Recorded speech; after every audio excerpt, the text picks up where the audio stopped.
Good morning, everyone, and welcome to this morning's webinar.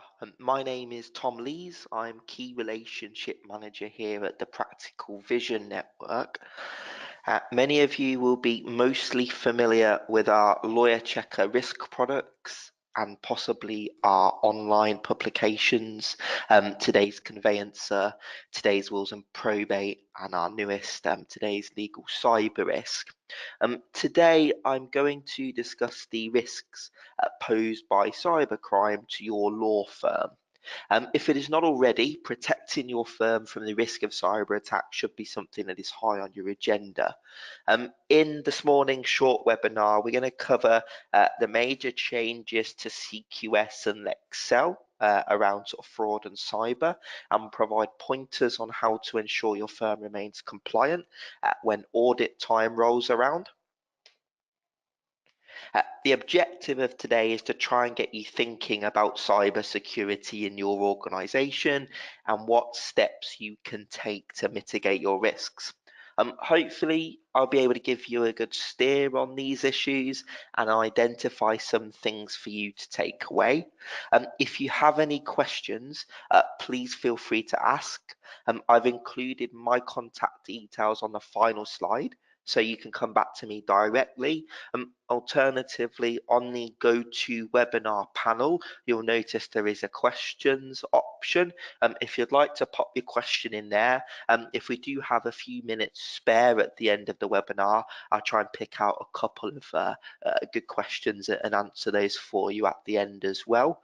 I think ultimately the best place for us to start this morning is to identify what we mean when we talk about cybercrime and fraud, and to define those two areas. So if we start with fraud, fraud is when trickery is used to gain a dishonest advantage, which is often financial, over another person, whereas cybercrime is any criminal act dealing with computers and networks, also known as hacking. Additionally, cybercrime also includes traditional crimes that can be conducted through the internet, of which fraud is an example. The news is filled with reports of criminals hacking into various companies and obtaining information that should be held securely, or shutting down systems and requesting payment to unlock them. There have been a number of high-profile security incidents to have hit the news in the last couple of years. If I would have done this presentation a couple of days late, we would probably just have put the WhatsApp logo on this page.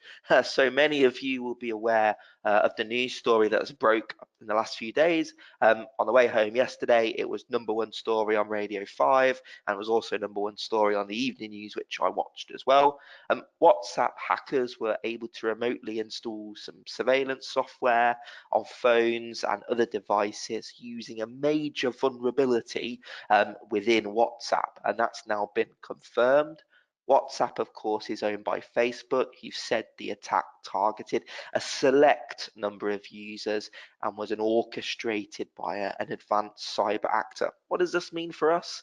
Well, I suppose the message for us to take from that is, if the likes of WhatsApp are suffering from cyber breaches, and cyber criminals can effectively attack a company like WhatsApp, in all reality, it means it's probably not that difficult to attack a law firm. If we look at some of the other examples on here, most famously in the UK, the WannaCry ransomware virus struck, affecting at least 16 different health organisations. 5.9 million payment cards were stolen from Dixon's Carphone in 2017, and during the summer of 2018, British Airways was compromised for 2 weeks. Also, T-Mobile, the Marriott hotel chain, and EE have all been victims of cyber attacks, with various personal data about their customers stolen. But what is a cybersecurity incident? According to the National Cybersecurity Centre, a cybersecurity incident is a breach of a system security policy in order to affect its integrity or availability. the unauthorized access or attempted access to a system, and finally, cyber incidents can take many forms, such as denial of service, malware, ransomware, or phishing attacks. Now, we're going to come on to some of those definitions a little bit later on. The effect of one of these cybersecurity incidents can be reasonably minor, such as nuisance pop-ups, or it can range all the way through to a major incident which affects the way your business operates, just like the NHS ransomware virus did. The financial cost of cybersecurity failures can be the loss of contracts, negative press coverage, leading to a fall in work. You may have seen the Metro Bank story that was linked to, which was actually linked to WhatsApp, that happened over the weekend, where hundreds of people poured into a Metro Bank on the basis of a story that was going round, that was a spoof. It wasn't real. The Metro Bank was about to go bust. I think the share price dropped by about 9%. Those sort of things can have a real negative impact without physically stealing any money to you. For law firms, obviously, you've got the worry of potential compensation for claimants, as well as the horrible conversation of having to report it to your PI insurer and running the risk of rising premiums. But what does this mean to you? So we know law firms are at risk. You're under real scrutiny at the moment in this area, and law firms are a prime target because of the sort of data that you hold and the nature of work that you do, which includes the transfer of significant funds during not just conveyancing, but also probate, PI, equity release. Now, I mention those three because cyber criminals have started to attack other areas rather than just conveyancing. I do feel sometimes there is a perception that it's just conveyancing where the risk is. That's not the case. We've seen instances where wills and probate have been attacked. I'll share a case study of that a little bit later on. According to Her Majesty's government, there were around 1,400 criminal organisations who are actively targeting the legal sector at this very moment, and they're preying on out-of-date or inadequate methods of defence against cyber attack. According to the SRA, 60% of law firms reported a security incident in 2018. We know that this is almost certainly an underreported figure. The SRA also state that too. And the SRA scam alerts that warn you about people who call themselves to be solicitors but are not. There was 237 of these in 2018. If we look at the figures from the last 3 months, these are equally frightening. We've all heard about the Nigerian prince and his millions to share, but inheritance and entitlement to money scams are genuinely very real. They only continue because they're successful, and 12 of these have been reported by the SRA in the last 3 months. There have been 29 emails, phishing and malware alerts in the last 3 months, and 17 bogus websites. For those of you who read today's Conveyancer, you may remember a story that we ran a couple of weeks ago, which was a scam going around from a fraudster pretending to be a potential client asking for a quote. This is an issue that the country, business communities, and the legal sector are certainly starting to take more seriously. And what happened over the weekend with big high-profile cases like WhatsApp will only continue to drive that. If it isn't already, protecting your firm should be high on your agenda. If you're a leader, from a lawyer checker point of view, we would always advise you to grab this area by the scruff of the neck and take control over it. Too often, cybersecurity is passed down the chain of command. And it's important to remember that a lot of the outsourced IT companies that you have contracts with and are working with will be absolute experts in things like networking, cloud, desktop IT support, but they're not necessarily cybersecurity experts when it comes to law firm. It's a very specific area. The National Cybersecurity Centre, which I mentioned and referenced earlier, was established by GCHQ in 2016. Those of you familiar with the SRA risk report will have hopefully read through a lot of the national cybersecurity content which the SRA drove you towards last autumn. And representative bodies in the legal sector are putting pressure on law firms now to take a more robust approach to cybersecurity with the introduction, of some dedicated information resources to help, just like what the SRA did in their risk report last year. Your legal membership bodies are starting to take note too. So on the screen now, we've got the change from Lexcel version 6 to Lexcel version 6.1. You may or may not be aware of the to the Lexcel accreditation this year, which recommends your information management and security policy should be accredited against a government-endorsed Cyber Essentials scheme. Cyber Essentials, for those of you that don't know, is a recognised certificate of competence in this area. It sets out a series of cyber competencies that are designed to help you withstand the majority of low and mid-range cyber attacks. Cyber Essentials is a self-assessment, desktop audit. There's no need for a site visit, but your answers are marked by an an accredited certification centre, of which Lawyer Checker are one of those, and you can fail if your systems are not up to scratch. I'll talk to you in a little bit more detail about Cyber Essentials later and the options available to law firms, but I think it's important to reference from a Lexcel point of view. As we all know, where Lexcel says should, it means you need a damn good reason not to. I've heard in the past somebody tell me that they weren't going to get the accreditation, but they were going to actually follow the points of Cyber Essentials. Imagine being an Excel assessor and having to go through all of that. By having the accreditation, you can literally put it in front of your Excel assessor, who I'm sure will be much happier because of that. The CQS changes, there's some really interesting points to talk about here that have come out fairly recently. So this should be quite new and sort of a bit of a hot topic.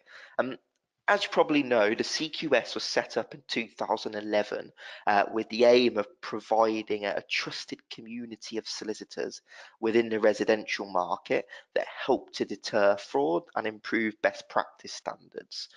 However, becoming accredited has been and was really only a tick box exercise. Only 2 firms who applied for CQS accreditation have ever been rejected, and there's never been any inspection or enforcement actions. A solicitor who knew that it was being portrayed to the public as something it wasn't, complained to the Advertising Standards Authority. The Law Society advertised CQS as a recognised quality standard, but the Advertising Standards Authority found that the Law Society had exaggerated the level of knowledge, skills and experience possessed, and the extent of the checks that a firm had to undergo to receive its accreditation. Therefore, this year, dealing with anti-money laundering and anti-risk is going to be held more accountable. Although it has always mattered, I feel we're now going to be held more accountable as a profession. The Conveyancing Quality Scheme also refers, so on 6.2, which is on your screen here, directly to your information management and security policy being accredited by Cyber Essentials. There's also a couple of other key points.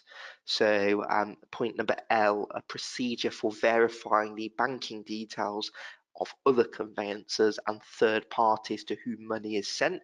Those of you who are Lawyer Checker clients who use both Accounting Entity Screen and Consumer Bank Account Checker will obviously be compliant in that area. And that also links quite nicely as well to 1.4a of CQS as well, where it says practices must have a policy in relation to the avoidance of involvement in property and mortgage fraud, which must include point A, carrying out relevant checks in relation to the conveyancer acting for the other party. Those of you who do a Lawyer Checker search will know that our sort of content-rich reports are really useful in terms of carrying out those appropriate due diligence checks. Also, I think a really key point here is also point K, so a procedure for the secure transmission of the practice's bank information to clients. Um, Really important that we mention that sending your bank account details to a client in a PDF is not a secure transmission. There are risks associated with that. I was sat in front of a firm earlier on this year who did exactly that, and they also had the layer of confirming it via phone, which I think is really important. And when they confirmed it via phone, there was an anomaly, so the details weren't the same. After a little bit of digging, it had transpired that at the client's end, the email from the law firm with the PDF had been intercepted, changed, impersonated the firm's email address, and then resent to the client. Thankfully, the firm had additional layers to protect themselves and weren't at risk, but that just goes to show that that is an area of risk there. Critically, when it comes to cyber awareness and certification, we're starting to see this being included as part of business tenders. If you work with local government, for example, you have to have cyber essentials, and we're also starting to see infiltrate panel membership too. We envisage that soon enough, not having cyber accreditations will become a barrier to your business, and we'll come on to how we can help you with that later. Um, I'm sure you have heard, and you will already heard from me in this conversation, various different terms for cyber attacks being used, some of which you may be familiar with, some less so. Apologies if you've come across some of them before, but I think it's important that we go through the broad definitions. So if we start with phishing, this is obviously the most common and most effective form of infiltration that we see in the legal sector. Phishing is when a fraudster sends an email in which there are specific instructions directing the recipient to take an action that will ultimately expose their systems. This might be to send money to a nominated account, open an attachment which contains a virus, click on a link which enables the fraudster to access your computer, etc. We all know the example of the Nigerian prince, but these emails are increasingly convincing, appearing to be from suppliers, encouraging you to review invoices or remittance notes, or sales emails encouraging you to click on a link. A law firm that I work with suffered last year because they received an email from one of the estate agents they worked with containing a memorandum of sale. Unfortunately, the estate agent's email had been compromised, and the individual at the law firm clicked into the email and into the attachment. And in their defence, you wouldn't have blamed them for doing so. It was clearly a very well orchestrated email, but unfortunately the PDF contained some malware, and the firm suffered for a good few hours as a result of that attack. The screen in front of you now will show some emails that appear to come from well-known brands such as bank or retailers, but if you inspect the email closely, the first part of the domain will almost certainly arouse suspicion on these fairly less sophisticated attacks. In some cases, email addresses are altered by a single letter, which in the course of a busy day in the office may or may not be picked up, and we'll look at a case study where that happened in a few moments' time. Vishing is the telephone equivalent of phishing.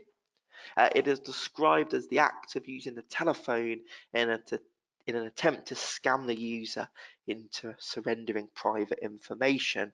I'm aware of a firm that suffered from phishing last year, actually. They received a call to their managing partner from a cyber criminal who purported to be the bank relationship manager. Now, he called the managing partner rather than the accounts department to almost play on his ego a little bit. So he was basically saying, I didn't feel like I could call the accounts department as they wouldn't have the authorization. Therefore, I hope you don't mind me coming straight through to you. Unfortunately, the managing partner followed out the instructions and ended up transferring hundreds of thousands of pounds straight over to the fraudster. You've probably not heard of smishing. So smishing is a text message equivalent of phishing. It's described as the act of using text in an attempt to scam the user into surrendering private information. I don't feel like we've really seen this infiltrate the legal sector yet. However, having a little bit of experience within the SMS industry, I think we will do in the next few years. So in the banking sector and the financial sector, this is quite a common threat. It's not really big in the legal sector yet, because I think two-factor authentication on things like portal logins and things like that is starting to come in slowly. So I think in maybe a few years' time, when more people are accessing things like online portals which have a lot of automated text updates within them, we may see cyber criminals using this as a route, because that's where potentially email will become a little bit less redundant. So they might start targeting that in a few years' time. Push payment fraud, hugely common, major problem. This is when scammers convince a customer to transfer money to them via an instant payment. I've got two case studies here that have been in the national press within the last 3 months. The first one was published in the Telegraph, I believe, in February. It's a firm in Birmingham, Wills and Probate. Client was expecting some money that was from some ISAs of the deceased to be transferred to them. He had given the law firm in question the details to transfer the money. Very shortly after, the law firm received an email purporting to be from the client. Unfortunately, that email said to transfer the money somewhere else without carrying out any further checks. The firm sent over £60,000, and you can see from the headline, it sounds like the aftermath of that was very unfortunate for the individual involved and very difficult. I believe he did get his money back in the end, though. Obviously, if they would have used something like Lawyer Checker's consumer bank account checker, they would have realised they would have been sending the money to the wrong place. This one is a little bit more sophisticated. This was a fairly recent one, actually, published in April in the Times. London, sale of a property of 1.9 million. Elderly lady, Nicola McConnell, was defrauded of just over 600,000. The individual pictured on the screen has now been sentenced. Unfortunately, no, that individual is actually at the bottom of the criminal food chain. So it's always important to remind you that these type of cases are organised crime. This is not teenagers in their bedroom. This is serious crime. And it's very clear that the individual in question was not at the top of the food chain. He was at the bottom. What actually happened in this, as a brief summary, is that the criminal sent an email to the law firm with 1-digit difference from the client's email address, and he didn't ask for all of the money to be transferred. He just asked for a certain split to be moved. So just a slight tweak on the previous one, for example, just to try and make it seem more convincing, and the law firm sent the money straight to the fraudster. They did try to call the client, but it was on the day of completion. She was really busy, she couldn't answer, therefore they just sent the money across. What makes that case worse, if you read it properly, is that Mrs. McConnell, bless her soul, actually put through the bank details in a secure envelope through the law firm's post box to say where she wanted the proceeds to go, as she was obviously quite concerned about using something like email. CEO whaling fraud. This is where the phishing email may identify itself as being from someone in the business, often a senior member of staff. For those of you who are familiar with the SRA risk report over the last 2 years, there have been examples and case studies of these in both of the last 2 risk reports, one of which saw a HR and accounting department send over personal information to a director of a firm. Obviously, it wasn't the director, it was the fraudster, and then the staff were actually the victims of identity theft. You can see from the example on your screen now that Here, someone has identified Chris, RMD, as a key member of staff and tried to engage another member of staff. See how the email looks to be from Chris, but on closer inspection, the email address is completely different. Then we have email cloning. For me, along with push payment fraud, this is the major problem for law firms and the legal sector. Email cloning is exactly what it says on the tin. It is possible to clone email addresses and domains and impersonate an individual, and it's not difficult. It sounds like something from the movies, but it really is astonishingly simple. I've watched people do this. Some IT skills and a 3-minute YouTube video is all you need. It is though an area that Lawyer Checker can help you with something called On Demand, which we'll come on to a little bit later. And many of you will have seen examples of this. They're very common in the SRA scam alerts, and it's hugely problematic because if this goes out to a client, there's a very good chance that the client will trust it because it comes from your email, it looks like you. Internally, you have a better chance of catching it, I agree, but externally, you really have a major issue. So how does this affect your law firms? Sometimes criminal organisation and fraudsters do it just for the thrill, just to show they can. I feel like the WhatsApp attack has an element of that in it, just to show that they can. On other occasions, the fraud is more sinister, and this is really appropriate to us and the industry we work in. As we've already alluded to you hold confidential client information, which is of significant interest to criminals, and attackers may attack the firm to get hold of this information. We've touched on conveyancing and mortgage fraud, and you only need one of your completions to be infiltrated to be culpable.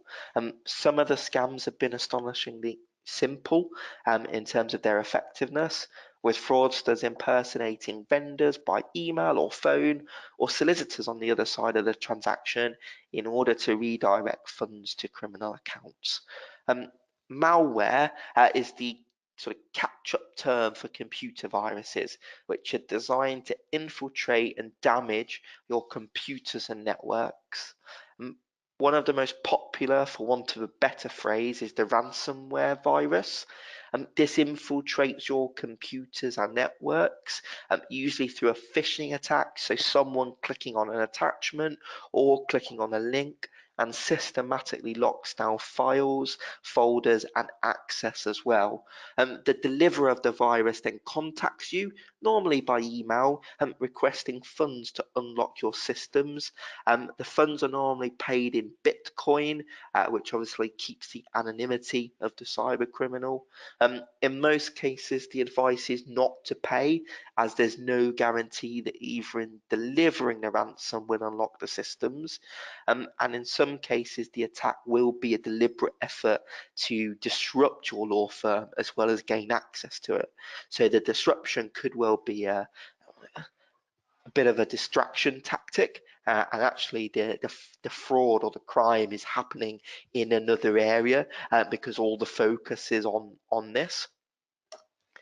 So in other cases, in the immortal words of Alfred Pennywhistle in Batman, one of my favourite films, some men just want to create chaos and watch the world burn.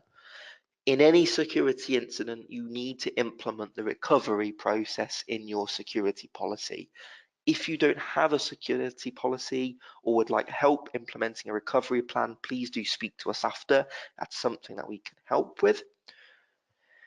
I just want to now move on to some theory behind the management of these threats. I want to split that into two parts, technical and cultural. If we start with technical, given the various ways that criminals attack us, there is no one-size-fits-all approach to information and cybersecurity. The controls that we've identified in Lexcel and CQS changes, and indeed the advice from experts like us at Lawyer Checker, is to create a more cyber aware environment in your business. And this can be broken down into two categories: technical competence and cultural competence. Now, the technical competence will involve your IT manager, IT teams, outsourced IT providers, and it will involve them ensuring that you have the relevant essentials in place, like firewalls, secure network configurations, the updating and monitoring of your software, malware detection, and security protocols for password protection and email cloning.